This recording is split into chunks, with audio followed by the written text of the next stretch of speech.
بیننده عزیز، با سرخط خبرهای امروز چهارشنبه 13 مارس من طاهر سفر همراه شما هستم. برنامه مثل همیشه ساعت 5 به وقت دوشنبه و ساعت 2 به وقت مسکو شروع می شود. ما را در همین جا در کانال آزادی ویدیو در یوتیوب و هم در وبسایت azadi.org می توانید مستقیم تماشا کنید و همان لحظه نظر و اندیشه خود را هم بنویسید. در برنامه امروز درباره ویران کردن گنبدهای مسجد کلانترین شهر نورک صحبت میکنیم که بعد از سالهای طولانی برای عبادت آماده شد. حالا چرا گنبدها و هلال بالای آن را کندند؟ در برنامه خبری خواهیم گفت.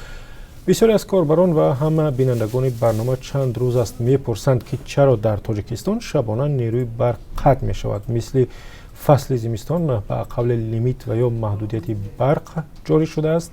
خبرنگاران ما برای معلوم کردن سبب‌های قطع برق به خانه‌های چند نفر رفتند و از مقامات هم پرسیدند که به سوال شما جواب بدهند چرا برق را قطع می‌کنند، کی این کار خاتمه می‌یابد.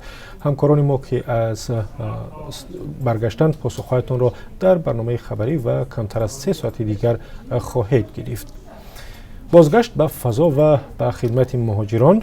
شرکت دولتی تاجیک ایر گفت که از روز 31 مارس دیگر باره پروازها را به شهرهای گوناگون جهان آغاز می کند. بعد از توقف بیشتر از 2 ماه تاجیک ایر فروختن بلیط ها از جمله به سمت مسکو را شروع کرده است. پروازها بیشتر و سفرها آسانتر می شود. گزارش را در این باره همراه خواهیم دید.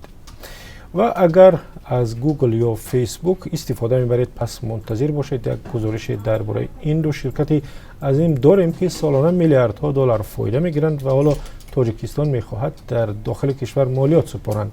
از کدام راه، چگونه و برای چی گوگل و فیسبوک به تاجیکستان باید مالیات یا اندازه بپردازند؟ اگر برایتان جالب است پس منتظر برنامه خبری باشید.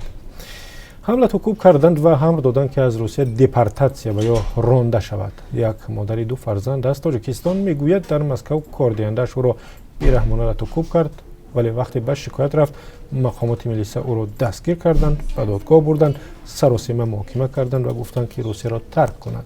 این خبر را هم در برنامه خواهیم داشت. و در پاسخ به سوال آنهایی که درباره اوف در نوید بامدادی امروز پرسیدند، فقط همین را میرسانیم که اگر اوف مهاجران اخراج شده از روسیه را در نظر دارید، چنین خبری نیست و معلوم هم نیست که کی می شود.